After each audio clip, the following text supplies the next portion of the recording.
Hola y bienvenidos a otro episodio de India y la Izquierda Global.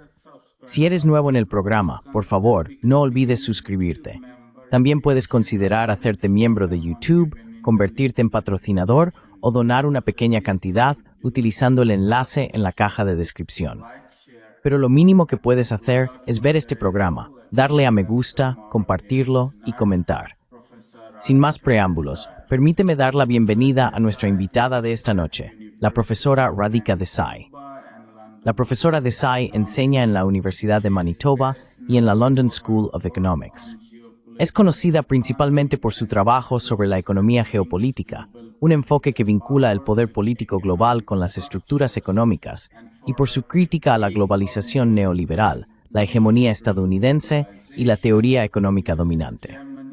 Profesora Desai, bienvenida de nuevo a India y la Izquierda Global. Muchas gracias, Man. Es un placer participar en un magnífico programa. Quería entender contigo qué está ocurriendo en la economía geopolítica, y pensé que un buen punto de partida sería lo que Estados Unidos está haciendo bajo el pretexto de esta guerra arancelaria, estos llamados aranceles. Según mi propio entendimiento, en los últimos 20 años, al menos desde la crisis financiera global, ha habido una tremenda estancación en la base de la sociedad imperial, especialmente en Estados Unidos y Europa. En efecto, las élites están intentando hacer algo, o al menos crear la impresión de que hacen algo, para frenar este descontento, aunque son incapaces de enfrentarse a las verdaderas élites, las élites financieras, las grandes corporaciones multinacionales. Ir contra ellas requeriría cambiar drásticamente las leyes fiscales, las leyes de salario mínimo, etcétera, etcétera. Pero no lo están haciendo. Y por eso están intensificando la guerra en la periferia. Y eso es lo que estamos viendo. Así que esa es mi visión general. Pero si pudieras profundizar en ello y contarnos cómo interpretas lo que Estados Unidos está haciendo con el sur global en particular.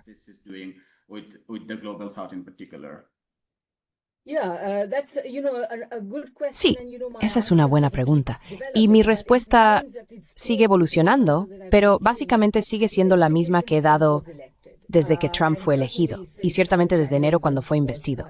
Mi postura siempre ha sido, y también debería decir que diferentes personas han intentado ver el método en su locura, ya sabes, que, vale, puede parecer que Trump está haciendo todo tipo de cosas realmente estúpidas, cosas desagradables, etcétera, pero de alguna manera, detrás de eso hay en su locura, hay algún tipo de plan racional.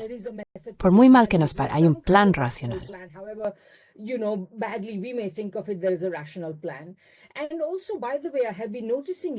Y además, por cierto, he estado notando últimamente en particular que varios periódicos importantes, por ejemplo, el Financial Times o The Guardian o cualquiera de ellos, han empezado a decir, ya sabes, por mucho que odiemos a Trump, esto puede tener sentido o aquello puede tener sentido. Así que este o aquel aspecto del programa de Trump se está discutiendo como si, de alguna manera, al menos partes de él fueran coherentes o pudiera haber algún tipo de coherencia general que normalmente no sospecharíamos. Pero mi opinión siempre ha sido que Trump es un síntoma, no es un actor que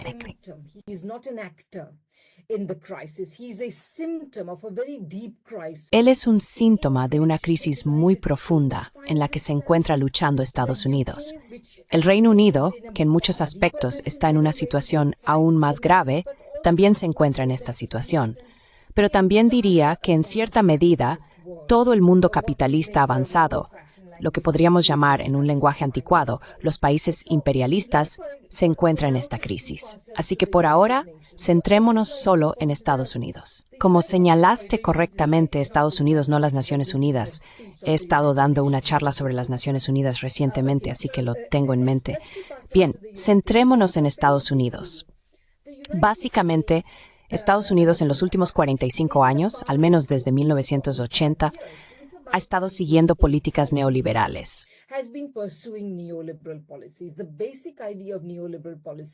La idea básica de las políticas neoliberales es que la crisis de estancamiento de los años 70 ocurrió debido a una excesiva intervención estatal. Y la manera de restaurar el dinamismo productivo del capitalismo es liberarlo de esta regulación, de la fiscalidad, de las diversas otras obligaciones que se impusieron al capital, y así sucesivamente. A lo largo de estas últimas 4 décadas y media, prácticamente en cada década, diría yo, el neoliberalismo ha cambiado de forma porque francamente no funciona. No ha restaurado el dinamismo productivo del capitalismo, no ha aumentado la inversión, no ha incrementado el crecimiento.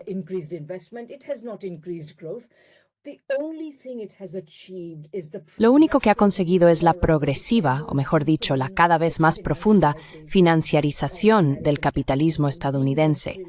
Desindustrialización, financiarización, pérdida de buenos empleos manufactureros, aumento de la desigualdad, y eso es todo lo que producirá. Sin embargo, las élites estadounidenses han seguido comprometidas con este sistema porque, francamente, como bien sabes, el llamado sistema democrático estadounidense es solo la mejor democracia que el dinero puede comprar. ¿Y de qué dinero estamos hablando? Estamos hablando del dinero de la clase capitalista corporativa. Así que básicamente financian a este o aquel político, y este o aquel político llega al poder y hace más o menos lo que la clase capitalista requiere.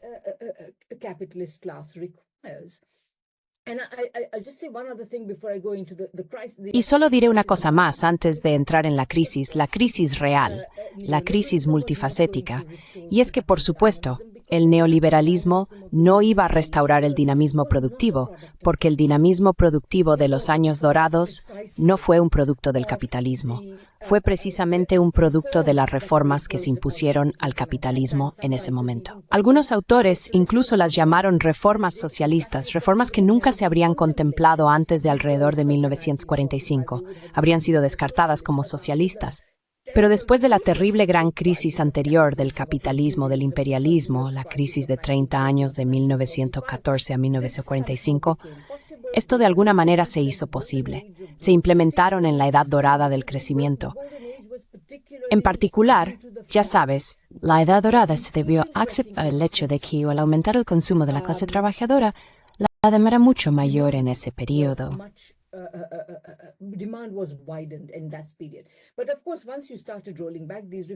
Pero por supuesto, una vez que empezaste a revertir estas reformas, solo ibas a obtener lo que es el capitalismo desnudo y sin reformar. Y eso es lo que explica las últimas muchas décadas. Así que ahora lo que hemos tenido es que estos políticos no van a renunciar a su compromiso de esencialmente liberar constantemente al capital de las restricciones que se le han impuesto. Y hemos visto cada vez más libertad, y así sucesivamente. Esto ha llevado a la financiarización, la desindustrialización y demás. Por lo tanto, ha dado lugar a la desigualdad social y a la división de la sociedad entre los que tienen y los que no tienen de formas cada vez más marcadas. Esto ha llevado a la polarización política. Y Trump es un resultado de esa polarización política.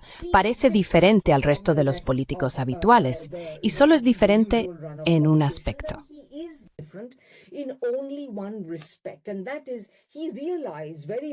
Y es que se dio cuenta muy pronto de que no se pueden ganar, ya en 2016 lo comprendió, no se pueden ganar elecciones diciéndoles a los votantes estadounidenses que su economía va bien, que es básicamente lo que hacían los demócratas y los republicanos del establishment. No puedes hacer eso. Así que les dijo, vuestra economía va muy mal. Pero luego, claro, sí va a servir a los mismos clanes capitalistas que sus colegas del Partido Demócrata y demás, sus colegas de Jeffrey Epstein, llamémoslos así. Entonces también tenía que mentirles a ellos.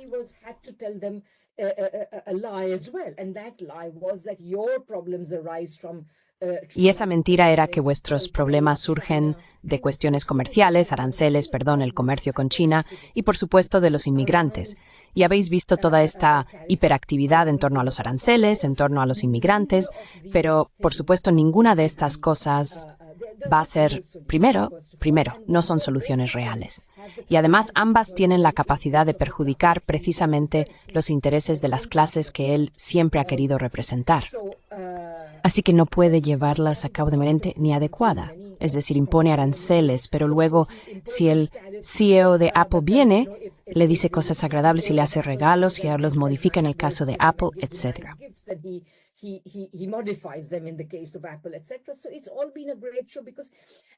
Así que todo ha sido un gran espectáculo, porque, y también en cuanto a los inmigrantes, al principio iba a deportar a 11 millones de inmigrantes. Por supuesto, yo no deseo la deportación de un solo inmigrante, pero vamos a tomarle la palabra. Luego se redujo a solo deportaremos a los criminales, y así sucesivamente.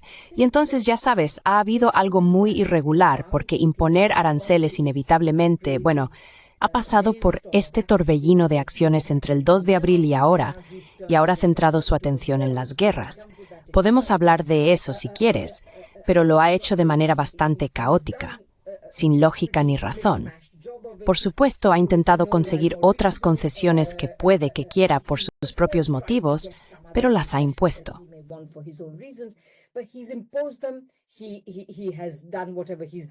Ha hecho lo que ha hecho, cosas terribles a los inmigrantes, pero no ha deportado ni de lejos a 11 millones, ni siquiera a todos los criminales. Francamente, si el Estado estadounidense tiene la capacidad de hacer eso, es otra cuestión. Pero los aranceles aumentarán los costes para las empresas, para las grandes corporaciones, los compinches corporativos. Deportar inmigrantes también aumentará los costes porque, por supuesto, la mano de obra inmigrante barata no estará disponible. Así que no le es posible implementar ninguna de estas políticas de manera coherente. Así que Trump siempre es un síntoma, siempre se verá zarandeado, por un lado, por la necesidad de al menos aparentar que cumple sus promesas electorales y por otro, por la necesidad de servir a sus amigos con pinches corporativos, que es la verdadera razón por la que está ahí. Así es como yo veo a Trump.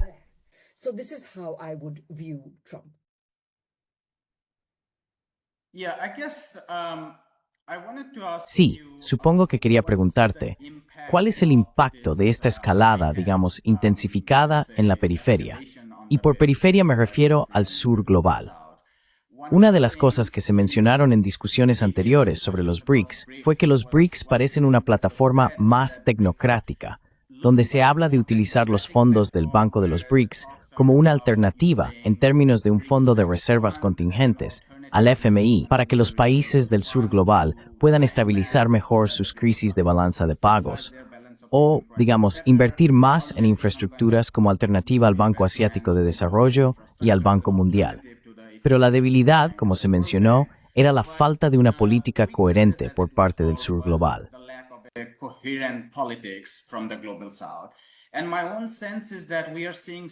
Y mi impresión personal es que estamos viendo algún tipo de surgimiento de, bueno, quiero decir, nunca podemos estar seguros de hacia dónde se dirigirá, pero al menos en este momento hay algún tipo de surgimiento, desde el declive del movimiento de países no alineados en los años 80, de una política del sur global. Esto podría unirse con estos arreglos relativamente tecnocráticos de los BRICS que podrían, o al menos tienen el potencial, de crear una política efectiva del sur global como un baluarte contra la escalada imperial.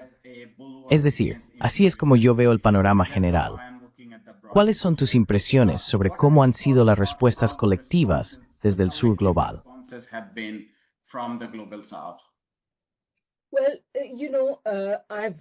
Bueno, ya sabes, he argumentado desde que empezamos a hablar muy enérgicamente cuando el mundo empezó a hablar sobre los BRICS. Quiero decir, tengo una columna de 2013-2014 que escribí en The Guardian, diciendo que los BRICS están creando un frente más amplio contra Occidente y demás. Sin embargo, fui muy claro en un punto muy importante. Los BRICS solo son tan fuertes como su compromiso con políticas que rechacen, modifiquen profundamente o nunca apliquen el neoliberalismo. Así que diría, por ejemplo, que China nunca aplicó el neoliberalismo.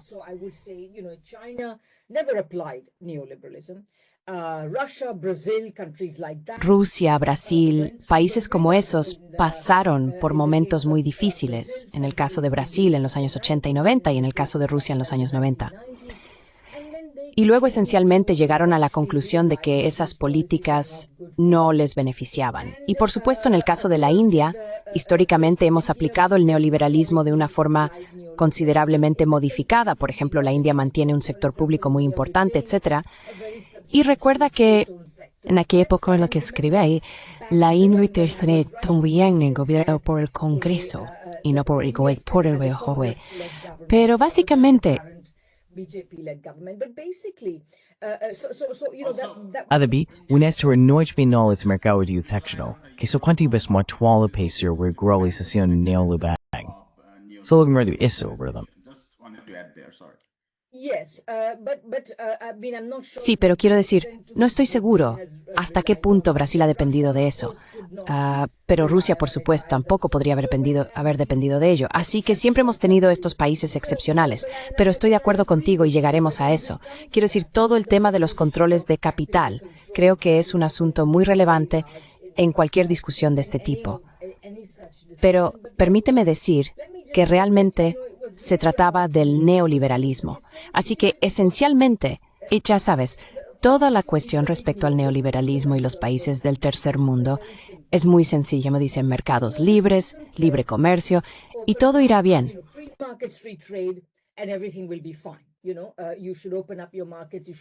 Deberíais abrir vuestros mercados, deberíais abrir vuestro comercio, deberíais desregular, deberíais minimizar la intervención estatal, etc., y todo irá bien. El problema es que este es precisamente el discurso del imperialismo, porque históricamente sabemos que ningún país, absolutamente ningún país, se ha desarrollado a través de los mercados libres y el libre comercio. Para desarrollarse, siempre hay que al menos modificarlos, si no rechazarlos directamente, para poder emprender esencialmente un proyecto de una versión más o menos fuerte de industrialización dirigida por el Estado. Así que siempre ha existido esta oposición.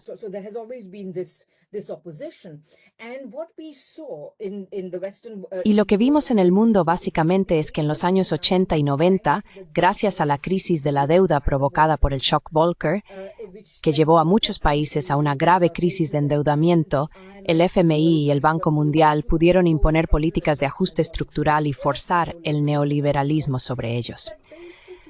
Pero básicamente hacia finales de los años 90, especialmente después de que el mundo entero se fijara en lo que el FMI hizo, en particular con Corea del Sur, la gente empezó a darse cuenta de que el FMI y el Banco Mundial no estaban ofreciendo las políticas que se necesitaban, etc. Así que las carteras de préstamos del FMI y el Banco Mundial se redujeron. Muchos países simplemente devolvieron el dinero al FMI y al Banco Mundial y dijeron, no vamos a pedirles más préstamos. Así que la presión neoliberal se redujo.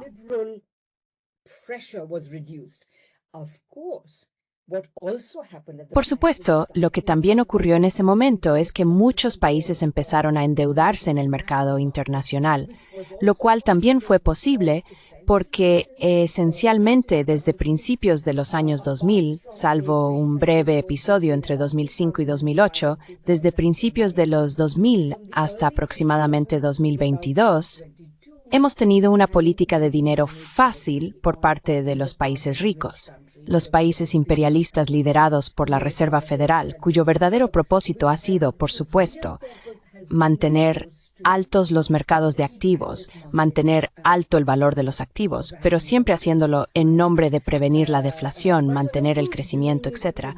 Pero la verdadera razón nunca les ha importado realmente el crecimiento o los niveles de empleo y demás. Es que estos países y el tercer mundo empezaron a endeudarse en estos mercados.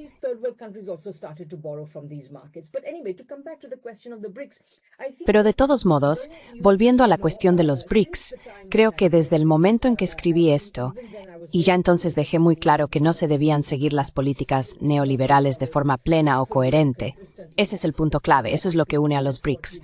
Pero desde entonces hemos tenido tanto al gobierno de Bolsonaro en Brasil en particular, como al gobierno de Modi en la India.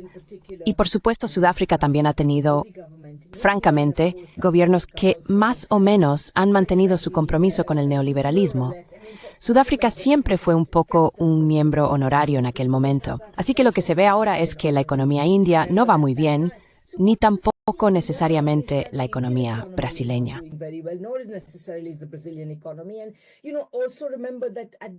Y bueno, también hay que recordar que en ese momento hubo un gran auge de las materias primas, así que muchos países también se beneficiaron de esa ola.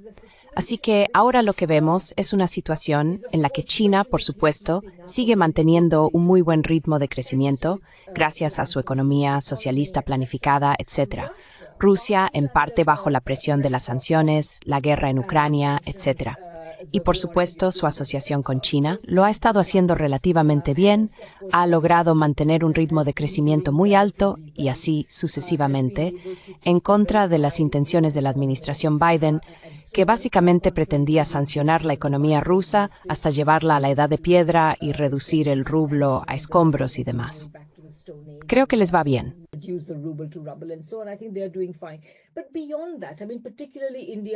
Pero más allá de eso, quiero decir, particularmente India, Sudáfrica y Brasil, no les está yendo tan bien, porque ya sabes, India en particular se ha convertido en un miembro de pleno derecho del club neoliberal. Ahora, este es el contexto en el que están ocurriendo los últimos acontecimientos. Así que diría que países como India, quiero decir, líderes como Modi, no desearían nada más que lanzarse a los brazos de Estados Unidos, llevar a la India al abrazo de Estados Unidos. Esto es lo que el BJP ha estado siguiendo de manera constante. También ha sido responsable de la creciente parcialidad de la India hacia Israel, cuando en realidad la India fue uno de los históricos partidarios de la causa palestina, y así sucesivamente.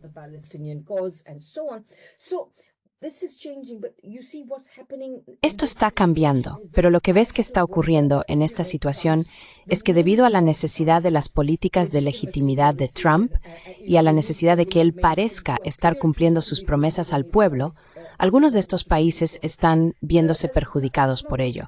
Así que la India se ha visto perjudicada por ello, Brasil se ha visto perjudicado por ello y así sucesivamente. Por supuesto, están siendo empujados en la dirección de China y, por supuesto, de Rusia. Y, por supuesto, China y Rusia han declarado su asociación sin límites. Cada vez cooperan más con toda una serie de otros países que son objetivo de sanciones estadounidenses y occidentales, incluyendo Venezuela, Irán y así sucesivamente. Y, por supuesto, la RPDC, Corea del Norte y demás. Así que parece estar formándose una alianza antiimperialista bastante diferente.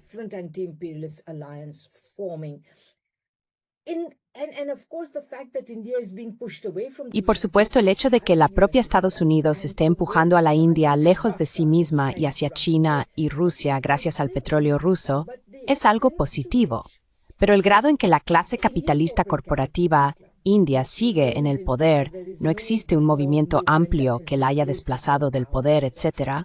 Y el grado en que los líderes que los representan siguen comprometidos a mantener a la India, ya sabes, dentro de estas limitaciones, todavía con la esperanza de una alianza con Estados Unidos y las potencias occidentales, creo que estamos ante una situación extremadamente compleja.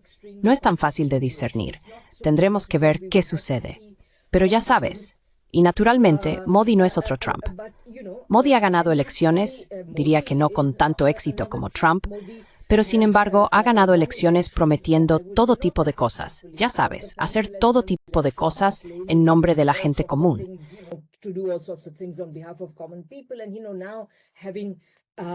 Y bueno, ahora, después de haber propuesto esas leyes agrícolas, de haber estado en contra de los agricultores durante casi un año y medio antes de finalmente anular sus propias leyes, ahora se presenta como el gran defensor de los agricultores indios frente a las exigencias estadounidenses de reducir aranceles y demás.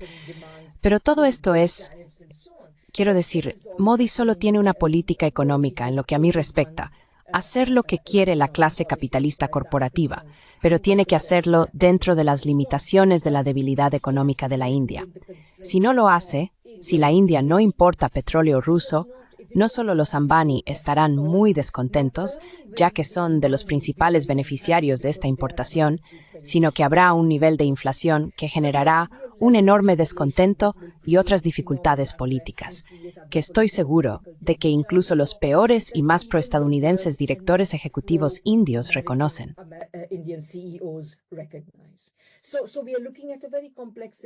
Así que estamos ante una situación muy compleja y creo que mucho depende de las fuerzas internas que surjan dentro de estos países BRICS.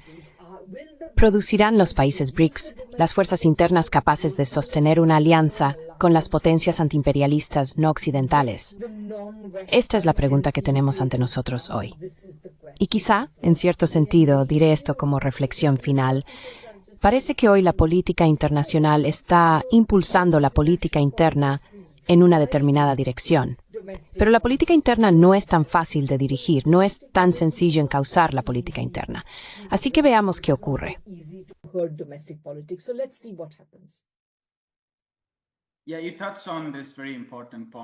Has mencionado este punto muy importante sobre los límites de este tipo de alianza del sur global, en ausencia de una transformación interna mucho más profunda. Porque en última instancia, si sigues dependiendo de las fuerzas económicas globales, ya sea la entrada de capital de cartera, el mercado de eurobonos o incluso, en cierta medida, las exportaciones de materias primas en el caso de Brasil, no podrás enfrentarte al núcleo imperial de manera muy directa, incluso si se produce una consolidación política que podría ocurrir debido a este tipo de escalada imperial tan evidente. Quiero hablar de algunas de estas cuestiones con más detalle, pero quizá podríamos quedarnos un poco más con la política de los BRICS y el sur global.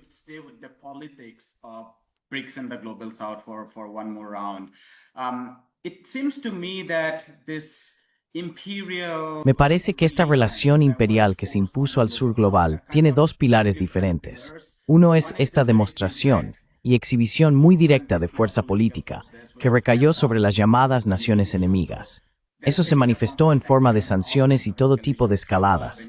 Cuba, Venezuela, Irán, en cierta medida Rusia y China en cierta medida en algunos casos.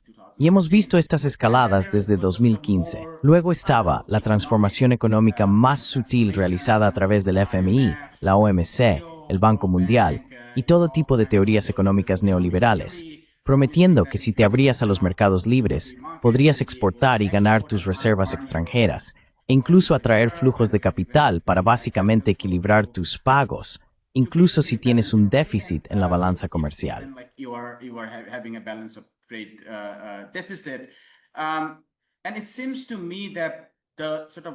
Y me parece que el tipo de giro vulgar que está tomando Estados Unidos ha provocado una especie de iranización o cubanización incluso de países como la India, que estaba aquí para transformarse bajo el disfraz de una mayor amistad política, pero en realidad había una transformación económica mucho más profunda.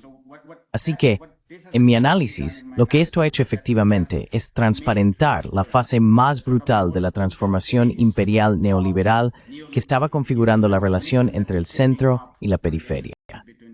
¿Es ese un análisis justo?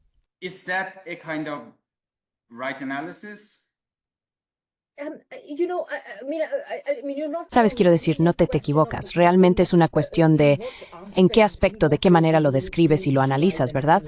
Así que me parece que lo que estás diciendo, y corrígeme si me equivoco, es que los países imperiales que históricamente han dependido de la creación de ciertas estructuras de gobernanza económica internacional que les favorecen, hacen que parezca que el sistema funciona perfectamente bien y de manera justa, incluyendo a todos y demás. Pero los verdaderos beneficiarios son ellos mismos, absolutamente. Y ahora, sin embargo, el capitalismo imperialista y el imperialismo han llegado a un punto tan lamentable que para que ellos consigan lo que quieren y lo que quieren en sí mismo puede ser algo muy complejo, porque en este momento, como digo, si Trump es realmente un síntoma de una crisis, entonces cualquier cosa que haga Trump no puede interpretarse fácilmente como que quiere ser en interés de Estados Unidos.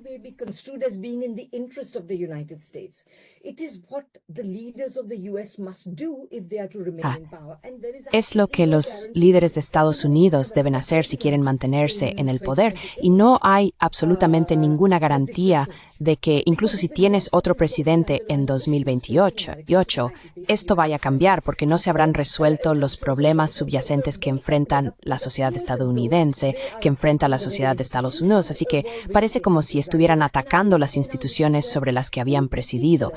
Y diría que aquí es donde, en particular, entra China.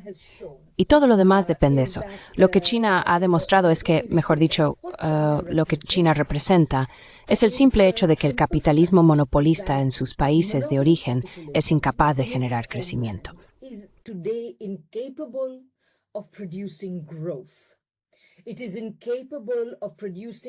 Es incapaz de producir un tipo de economía que pueda generar prosperidad de base amplia, en la que al menos 3/4 partes o 2/3 de la sociedad estén al menos bien. Ya ni siquiera logran eso, y mucho menos una sociedad que permita prosperar a todos. Y por cierto, hablo de esto en particular en mi libro más reciente, Capitalismo, Coronavirus y Guerra. ¿Qué deberías decir a tus espectadores que está disponible de forma gratuita? Todo el mundo puede descargar el PDF. Pero lo explico ahí, que Marx había predicho esto. Y también muestro cómo la historia del capitalismo desde finales del siglo XIX y principios del siglo XX hasta hoy confirma este punto.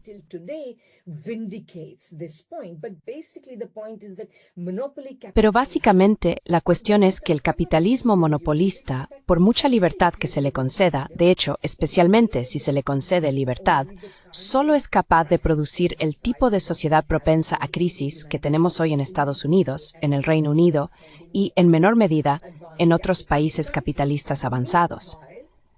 Mientras tanto, China está demostrando que se pueden aprovechar las fuerzas del mercado siempre que se haga dentro de una estructura general de planificación que tenga un propósito claro en un sistema capaz de aprender de sus errores, porque no tengo ninguna duda de que China ha cometido errores. Pero lo grandioso de China y del Partido Estado chino es que, al menos hasta ahora, ha demostrado ser una estructura capaz de aprender de sus errores.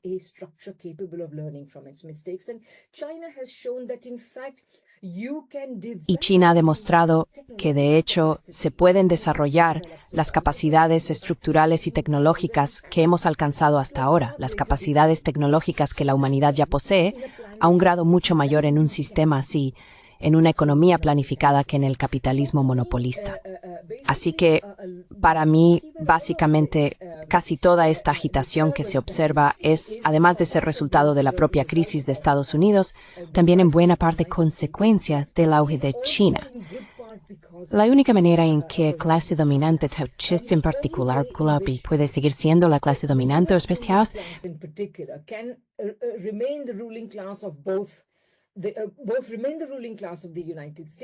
ambos siguen siendo la clase dominante de Estados Unidos y al menos continúan en su intento de tratar de dominar al resto del mundo enfrentándose al desafío chino.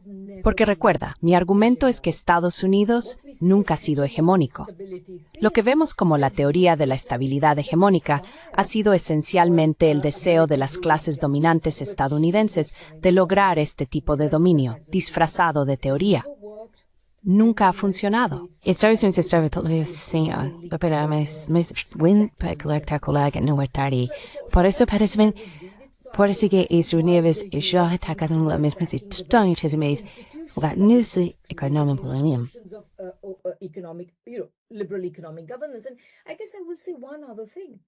y supongo que diré una cosa más. Sabes, una de las cosas que realmente irrita a Estados Unidos e incluso a sus líderes más sensatos, irritaba a Estados Unidos incluso hace 10 años, es el hecho de que a China, como país en desarrollo, se le hayan concedido muchas exenciones de las normas de la OMC y demás, como se puede conceder a todos los países en desarrollo.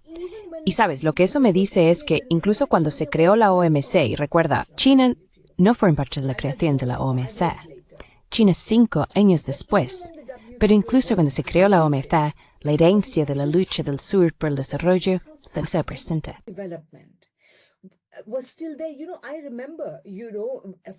Sabes, recuerdo a economistas políticos muy respetados publicando libros en los que decían cosas como la OMC representa la recolonización del tercer mundo, etc. Y no se equivocaban, esa era la intención. Pero el hecho es que el legado de la lucha del sur por el desarrollo, un legado que se remonta, como bien ha señalado, a la Conferencia de Bandung, al movimiento de países no alineados, a la demanda de un nuevo orden económico internacional, etc. Las insatisfacciones que persisten con el sistema desde la Ronda de Tokio, cuando todos estos países en desarrollo fueron admitidos en lo que entonces era el GATT, el Acuerdo General sobre Aranceles Aduaneros y Comercio, ese legado aún creó este nicho para que un país como China pudiera decir: vale, somos un país en desarrollo, por lo tanto estamos exentos.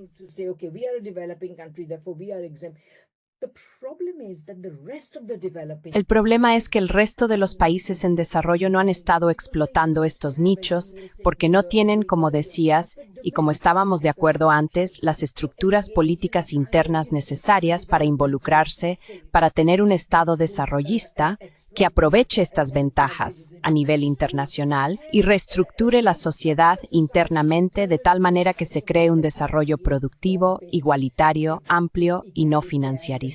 Pero esto no lo estamos viendo. De hecho, estamos viendo prácticamente lo contrario desde que se creó la OMC. Así que Estados Unidos está en contra de la OMC. No es tanto que esté en contra, ya sabes, del FMI y el Banco Mundial. Esos siguen estando bajo el control de Estados Unidos.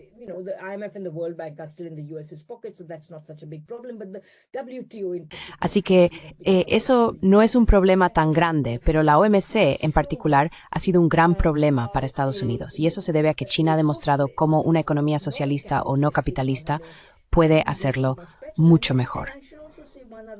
Y también debería decir otra cosa, o quizá, sí, quiero decir, eso es, ya sabes, China lo ha hecho, por supuesto, muy bien, pero otros países que se han visto obligados a adoptar un modelo socialista, y estoy pensando particularmente en Irán, o socialista, debería decir, no quiero decir que Irán sea socialista, pero un modelo socializante, un modelo de crecimiento nacional autónomo, y sobre todo, la RPDC, Corea del Norte, estos países han sobrevivido. Esto es asombroso.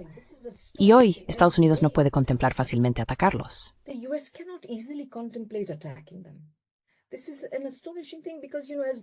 Esto es algo asombroso, porque como dijo Engels hace mucho tiempo, no se pueden tener buenos armamentos sin una buena economía.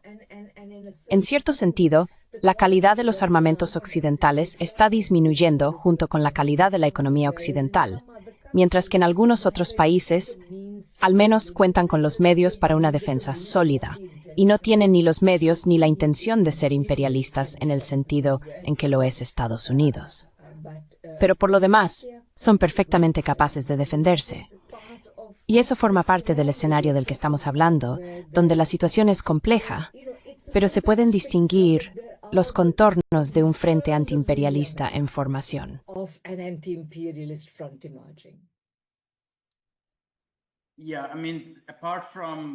Sí, quiero decir, aparte de la cuestión de la hegemonía y la fuerza, quiero decir, siempre me gusta ver eso como una combinación de hegemonía y fuerza que siempre se utiliza para extender el dominio. Y eso no es algo fijo. Sigue cambiando. Quiero decir, hay momentos en los que las cosas van mejor y puedes hacerlo de una manera más sutil, y luego hay momentos en los que necesitas usar más fuerza. Quiero decir, ya sea que lo mires desde... Pero si me permite decir algo al respecto, verá, en primer lugar, creo que el uso de la idea de hegemonía de Gramsci para describir las relaciones entre países o grupos antagónicos siempre ha sido erróneo. Lenin, quien originó el término hegemonía, nunca lo utilizó para describir la relación entre la burguesía y la clase trabajadora, que es más o menos lo que hizo Gramsci. Él nunca lo habría usado porque son clases fundamentalmente antagónicas, y tampoco habría utilizado el término hegemonía para describir la relación entre países imperialistas y países imperialistas.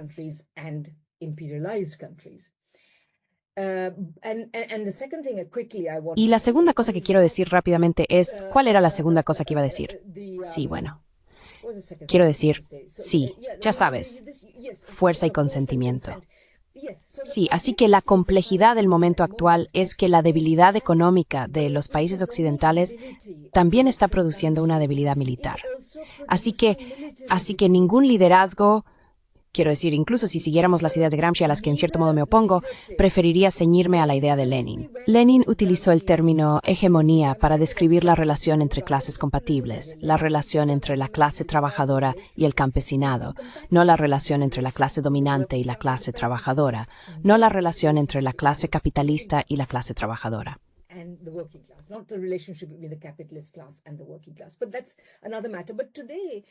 Pero eso es otro asunto. Pero hoy, porque los propios países imperialistas esencialmente tienen que enfrentarse a la debilidad del capitalismo, en esencia el tiempo del capitalismo se ha acabado.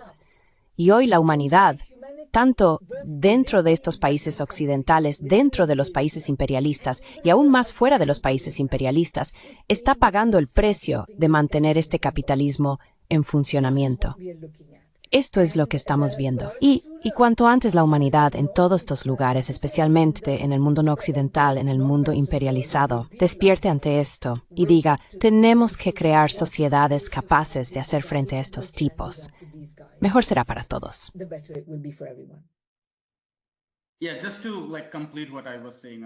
Sí, solo para completar lo que decía antes, lo que pensaba era que dentro de esta especie de nueva globalización que comenzó en los años 90 y que hemos visto y que está colapsando y parece estar colapsando en este momento, existe esta combinación de fuerza y básicamente promesa. Así que dentro de la OMC, dentro de los paquetes del FMI o incluso en negociaciones bilaterales de comercio, había momentos en los que se utilizaba una fuerza más evidente. Eso se manifestaba en forma de sanciones. Lo vimos con Irán, Cuba, etcétera, etcétera. Y luego había países con los que, por supuesto, a puerta cerrada se producía chantaje. Básicamente se decía, protegeremos vuestra seguridad nacional, solo dadnos estas concesiones de inversión, y así sucesivamente.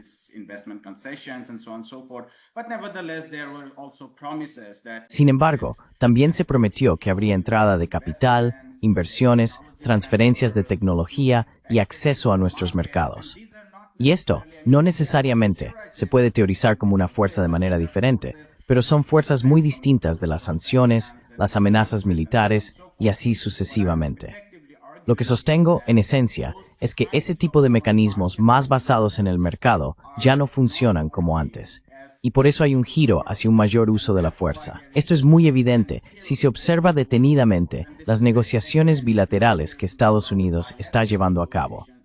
Con Indonesia, por ejemplo, el profesor Saitigos ha escrito extensamente sobre esto, que bajo el pretexto de los aranceles y el llamado déficit comercial, están poniendo sobre la mesa derechos de inversión, derechos de patente, aduanas digitales y control de calidad.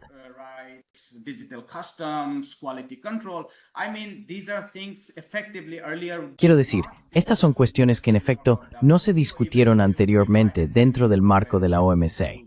Incluso si las dividías en cestas naranja, amarilla o azul, estaban fuera del comercio, eran inversiones y otras barreras no arancelarias, y así sucesivamente. O en Sudáfrica, por ejemplo, si no te gustan sus posiciones sobre Palestina, inventas historias sobre este genocidio blanco, y así, y luego las argumentas en el marco de un déficit comercial. Y eso nos muestra claramente que la hegemonía, quiero decir, en realidad no me importa si lo llamas hegemonía o no, pero que esa promesa de un mercado libre que surgió a través de las fuerzas del mercado se ha desplazado de estas formas más sutiles a formas directas de coerción.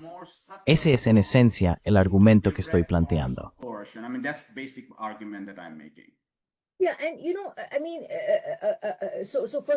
Sí, y bueno, quiero decir antes que nada, perdona si te interrumpí. No era mi intención hacerlo. Simplemente se me ocurrió algo y pensé que debía decirlo, pero en fin, mis disculpas. Pero el hecho de vincular este tipo de cuestiones, debes desregular, etcétera, debes tratar mejor a nuestras empresas y respetar nuestros derechos de propiedad intelectual, todas estas cosas, siempre han formado parte de las negociaciones comerciales, incluso en épocas anteriores. Por ejemplo, la OMC, curiosamente, se creó en 1995 y todo el mundo pensaba que iba a crear, ya sabes, un mundo unificado, un régimen mundial unificado de libre comercio. Pero en realidad eso no ocurrió.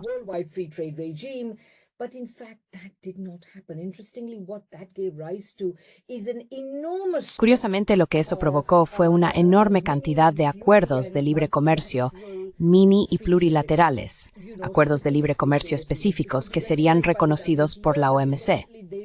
Pero, en esencia, sortearían a la OMC de diversas maneras. Cada vez que se firmaban estos acuerdos de libre comercio, los países occidentales introducían este tipo de cosas. Solíamos decir que estos no son acuerdos comerciales, son acuerdos de inversión, porque en realidad son acuerdos para permitir que el capital occidental entre y se instale allí, etc.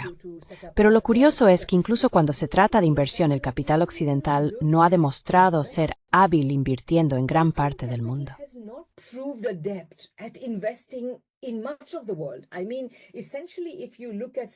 Quiero decir, básicamente, si miras las estadísticas sobre la inversión extranjera directa, que va de países ricos, si miras las estadísticas de inversión extranjera directa, lo primero que notas es que la mayor parte de la inversión va de unos países ricos a otros países ricos. La idea de que estas personas simplemente buscan salarios bajos, por la razón que sea, y podemos debatirlo, no se sostiene. Buscan tanto mercados como salarios bajos, y los mercados no están principalmente en los países pobres. Así que eso es lo primero.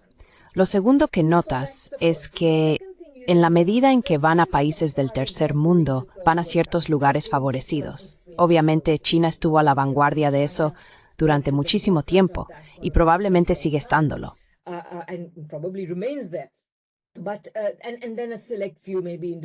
Y luego, unos pocos seleccionados, quizás Indonesia, quizás algunos otros, principalmente en Asia Oriental y por supuesto en Europa del Este, que es un caso muy especial porque fue absorbida por la UE. Así que la idea de que el imperialismo ha logrado hacer del mundo un lugar seguro para sus propios inversores es en realidad incorrecta. No logró hacerlo, así que es muy complicado. Pero estos elementos siempre estuvieron presentes. Lo que ahora se está viendo es que, debido a que el funcionamiento ordinario de instituciones como la OMC y todos los diversos acuerdos de libre comercio no ha funcionado, Trump está adoptando un enfoque país por país, diciendo queremos que hagas esto, queremos que hagas aquello. Pero incluso eso, por cierto, no va a funcionar.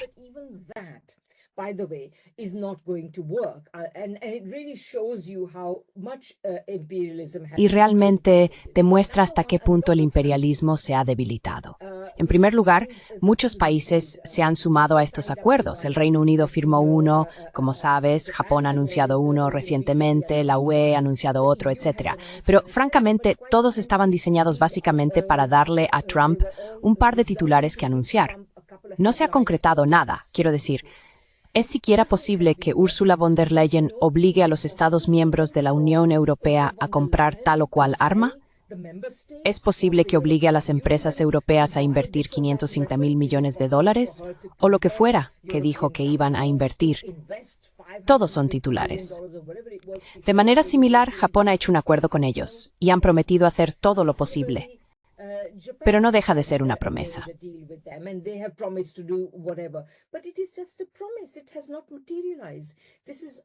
No se ha materializado. Todo esto es para que Trump pueda aparentar que está cumpliendo sus promesas, y la gente lo sabe. Así que te dan la oportunidad y entonces puedes hacer todos los tratos a puerta cerrada. Así que incluso donde parece que ha tenido éxito, no está claro que vayan a lograrlo. En segundo lugar, hoy en día, Estados Unidos no está en posición de imponer sus intereses al resto del mundo. Piénsalo. Estados Unidos, ya sabes, Trump actúa como si Estados Unidos fuera el mercado de último recurso del mundo. ¿Dejó de serlo hace bastante tiempo? Hoy en día, Estados Unidos representa algo así como, dependiendo de cómo se cuente, he leído una cifra del 10%.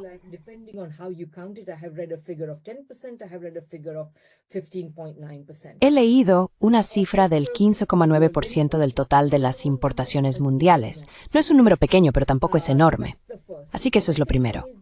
Lo segundo es que, para la mayoría de los países del mundo, China es su socio económico más importante, su principal socio comercial, etc. Así que tienen alternativas. En lo que respecta a la tecnología, tengo entendido, y no soy científico, así que si tienes otra opinión, por supuesto, dímelo. Pero esta organización muy beligerante, de mentalidad de Guerra Fría y anti-China, el Instituto Australiano de Política Estratégica, tiene este rastreador de tecnologías críticas.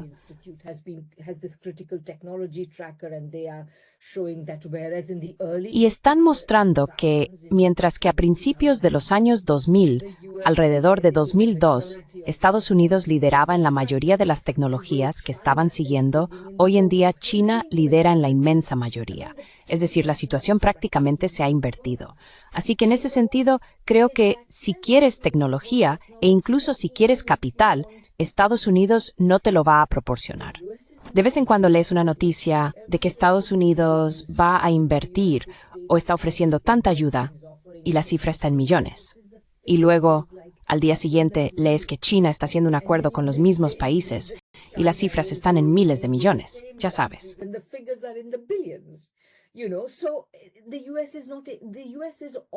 Así que la oferta de Estados Unidos es muy pobre. Sabes, existe ese dicho de Larry Summers que le contó un ministro de Economía o Finanzas extranjero: preferimos tratar con China porque cuando hablamos con los chinos conseguimos un aeropuerto. Cuando hablamos con los estadounidenses solo recibimos una lección. Así que, en ese sentido, creo que... Pero para volver finalmente a tu punto, o más bien para hacer un último comentario sobre las cuestiones que planteabas, creo que los países del tercer mundo, para resistir las exigencias estadounidenses, está creciendo, principalmente por China, por supuesto.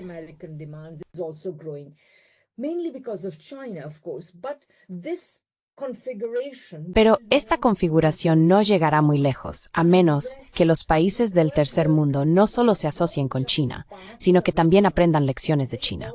Es decir, cómo está organizando China su economía, su sociedad y su política. ¿Podemos replicar los elementos positivos de eso en nuestras propias sociedades? ¿Qué necesitamos hacer? Y creo que eso requiere absolutamente una movilización masiva. Hay una palabra que separa a China de prácticamente cualquier otro país del mundo: revolución. Hicieron una revolución en la memoria reciente. En una ocasión, en la memoria reciente, el pueblo común de China pidió cuentas a sus gobernantes. Y creo que el resto del mundo necesita algo parecido.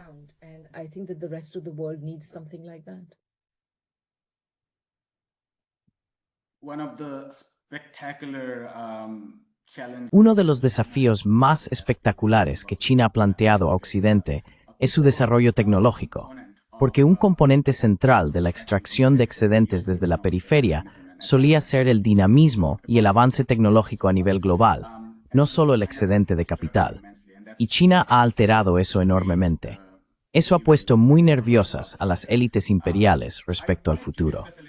Quería hablar un poco, por último, de las debilidades, o llamémoslas debilidades, de los países del sur global a la hora de desvincularse o incluso resistir la dominación financiera global. Y ahí estoy de acuerdo contigo en que a menos que haya enormes transformaciones internas en estos países, les será muy difícil resistir, tanto individual como colectivamente.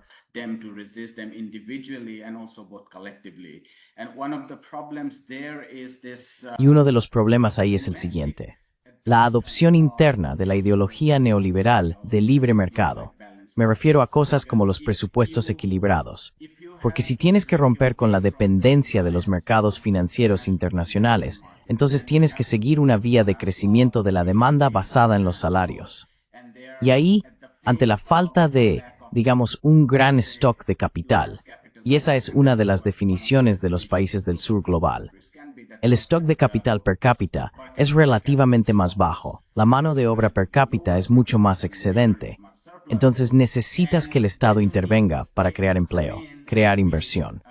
Así que tienes que salirte del marco de los presupuestos con superávit o de los déficits limitados y demás.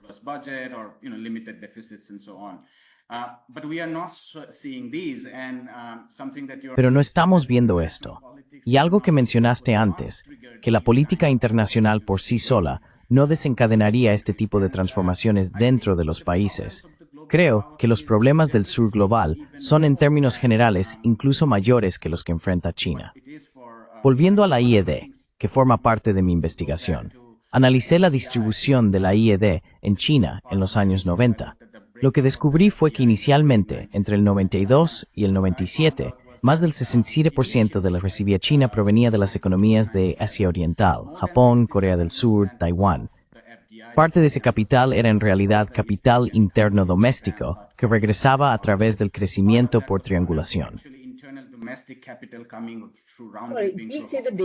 Perdón, ¿podrías repetir la fecha, por favor? De 1992 a 1997, este es el primer impulso de crecimiento en China. Básicamente, esto ocurre después de la llamada gira sureña de Deng Xiaoping, cuando hubo un breve momento, tras el incidente de Tiananmen, en el que el elemento de libre mercado dentro del partido se volvió hegemónico. Pero luego tuvieron que ser eliminados, y tuvieron que hacer dos cosas. Primero, tuvieron que decir que no iban a seguir el camino neoliberal, pero al mismo tiempo, no iban a dar marcha atrás en el tipo de reforma y apertura que habían iniciado. Así que en ese momento estaban ocurriendo muchos cambios. Uno de los cambios fue, obviamente, un aumento dramático de la inversión extranjera directa, y muy a menudo, incluso yo asumía que gran parte de esa inversión provenía de Estados Unidos y Europa.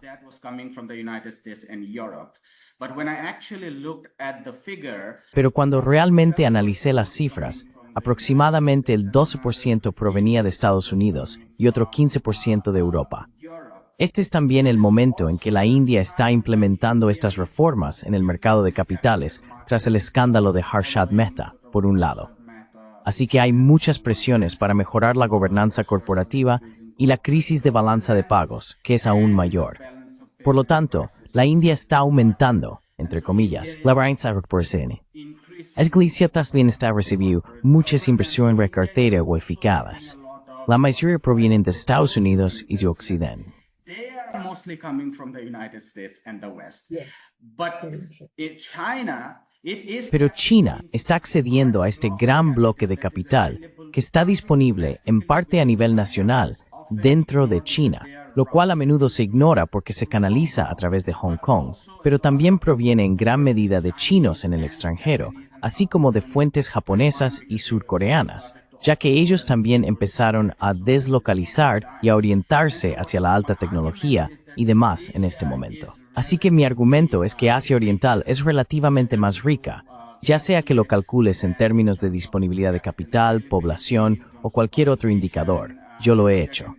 Asia Meridional y África son las regiones más pobres. Y para desencadenar transformaciones dentro de esas regiones, el Estado es aún más necesario, a menos que se siga puramente el camino neoliberal, que ha tenido consecuencias devastadoras para muchos países.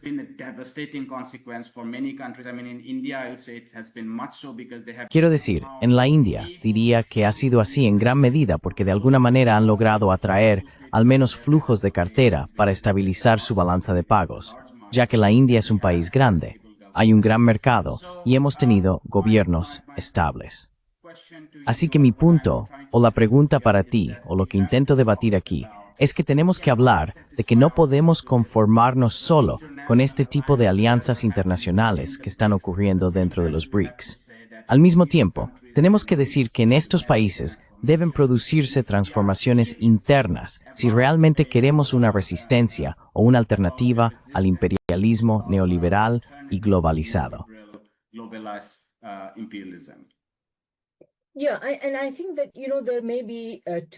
Sí, y creo que ya sabes, puede haber dos maneras en las que esto suceda. Una es, por supuesto, que creo que lo ideal sería realmente fantástico si tuviéramos una organización popular de base poderosa. Quizás el CPM se convirtiera en una organización de base realmente fuerte a nivel nacional, eso sería fantástico.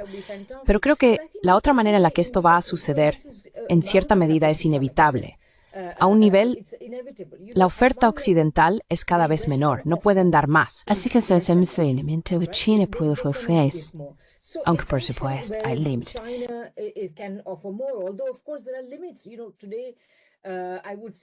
Hoy diría que durante un tiempo en la década de 2010, los préstamos de China al extranjero fueron realmente notables. Sin embargo, China también recibió una especie de tirón de orejas porque muchos de los países a los que prestó no pudieron devolver el dinero. Así que, a menos que haya una transformación interna en estos países, que les permita aumentar su capacidad productiva, los fondos que reciben de China, y crear una economía más productiva capaz de devolver estos préstamos, la capacidad de China para prestar también se verá limitada. Al final del día, China no es una especie de rey Midas o Creso con dinero de sobra para repartir. No, eso no es cierto.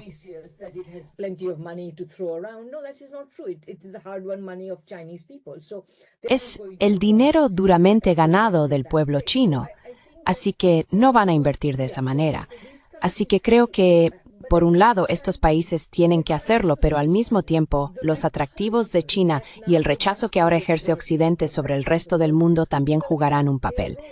Quiero decir, aunque puede que no haya una revolución, cada vez más estos gobiernos serán empujados, y esto es con lo que empezamos. Sabes, empezamos con la idea de que incluso el gobierno de Modi, que estaría encantado de correr a los brazos de Trump, está siendo alejado de Trump. Así que, cada vez más creo estos desarrollos históricos empujarán a las sociedades lejos del capitalismo, porque no hay nada que ganar con ello.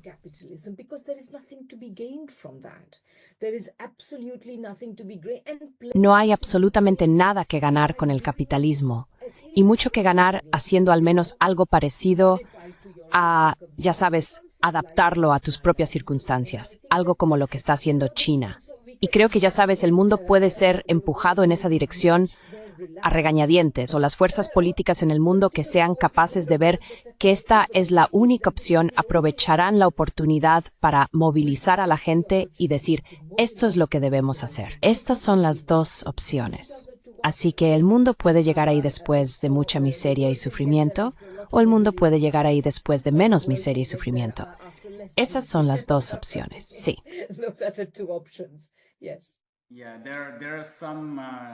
Sí, hay algunas manifestaciones de esto. Quiero decir, el discurso de Modi, por supuesto, no está hablando en serio, pero está diciendo que tendremos que comprar más productos indios, diciendo en efecto que no podemos depender de los mercados externos para siempre. Pero por supuesto, no está hablando de cambios en las políticas fiscales, no está hablando de cambios en las políticas tributarias.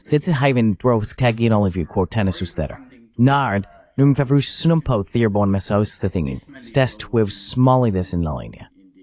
Sí, sí, Ian.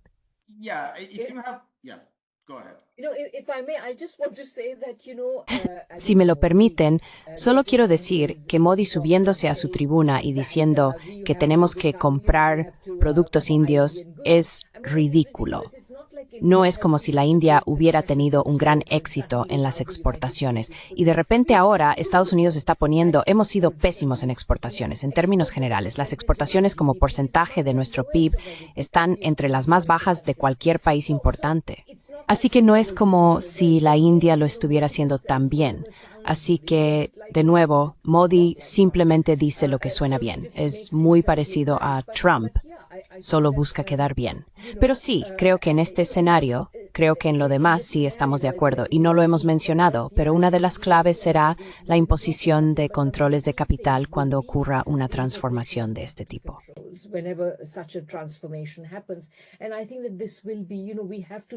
Y creo que tenemos que hablar cada vez más sobre los controles de capital, porque a menos que la gente común, incluido el intelectual promedio, entienda que se necesitan controles de capital, no los vamos a conseguir. Hoy en día, las personas educadas de clase media en la mayoría de las partes del mundo esperan un estilo de vida cosmopolita. Podrán conseguirlo eventualmente, pero durante ese periodo inicial de dificultades, cuando se está construyendo una economía socialista, absolutamente no se puede permitir. Así que esa idea de voy a conseguir divisas y mi hijo se irá al extranjero a estudiar y mi hija hará negocios fuera, eso no va a suceder. Tendrás que volver a comprometerte con la economía de tu propio país, como antes lo estábamos. No hace tanto tiempo de eso, no va a pasar nada, pero quizá eso sea otra discusión completamente distinta.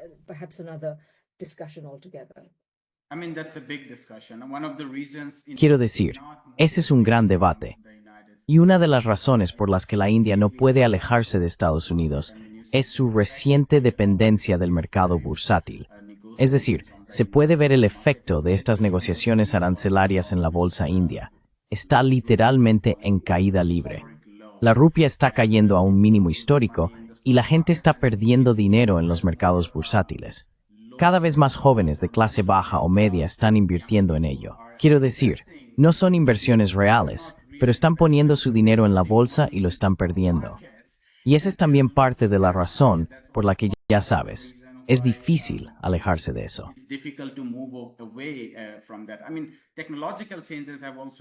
Quiero decir, los cambios tecnológicos también han provocado estos cambios. Me refiero al auge de las aplicaciones en los móviles. Es decir, los gurús del mercado en YouTube y otros lugares vienen y te dicen, oh, invierte 10,000 rupias y debería convertirse en 20,000 rupias. Hay mucho de eso. Incluso la SEBI tuvo que intervenir y decir, no participéis en este mercado de derivados solo porque parece atractivo. Puedes usar una pequeña cantidad de dinero para apostar a dónde irá el mercado, pero allí participan grandes inversores institucionales internacionales que pueden utilizar algoritmos y toda una gama de medios tecnológicos para manipular los precios, y al final acabas perdiendo dinero.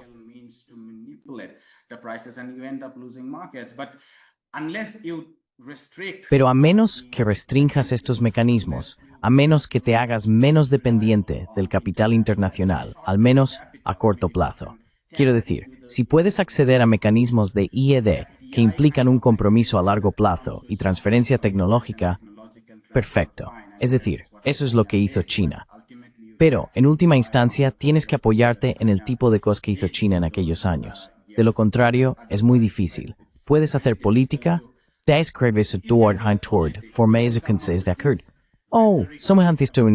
así sucesivamente. Para no puedes regnar en cual Stephen Winnes es un núcleo en Bremen.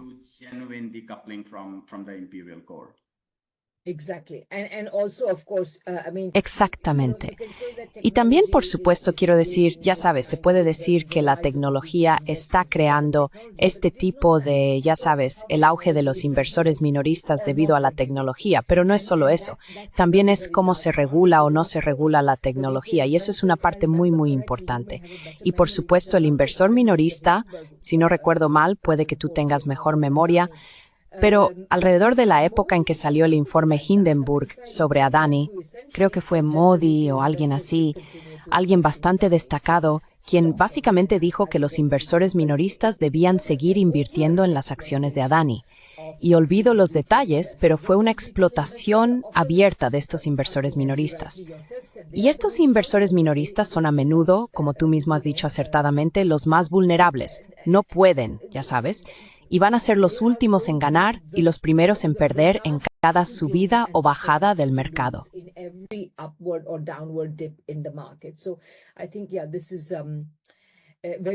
Así que creo que sí, esto es muy, muy problemático. Y la idea, parte de la razón, por cierto, tanto en los países occidentales donde quizás recuerdes GameStop y todo ese fenómeno de inversores minoristas que entran en masa en estos mercados, en estas empresas, ya sabes, empresas meme y demás, este fenómeno existe en la medida en que lo hace por factores tanto de atracción como de empuje. El factor de empuje es que hay tanta gente que no tiene posibilidad de empleo remunerado que piensa que esta es una forma de ganarse la vida. Y por supuesto el factor habilitador es que gobiernos como los de Estados Unidos o la India, a quienes no les importa el destino de la gente común, permiten que estas cosas continúen sin regulación. ¿No ves lo mismo en China? No lo creo.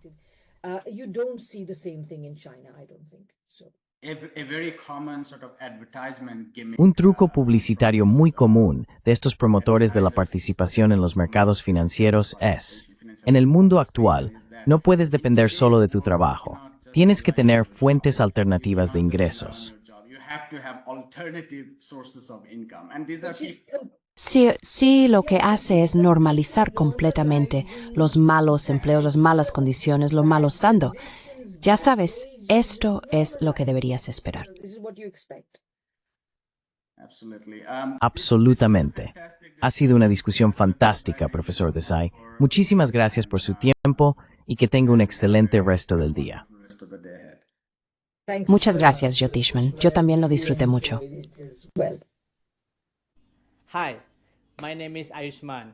Hola, me llamo Ayushman. Junto con Jyotishman, hemos creado esta plataforma.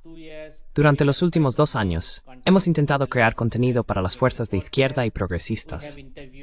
Hasta ahora, hemos entrevistado a economistas, historiadores, comentaristas políticos y activistas. Si te ha gustado nuestro contenido hasta ahora y quieres que construyamos un archivo para la izquierda, tengo 2 peticiones para ti. Por favor, considera hacer una donación a la causa. El enlace está en la descripción de abajo. Además, si no puedes hacerlo, no te sientas mal. Siempre puedes dar like a nuestros videos y compartirlos con tus compañeros. Por último, no olvides suscribirte al canal. Don't forget to hit the subscribe button.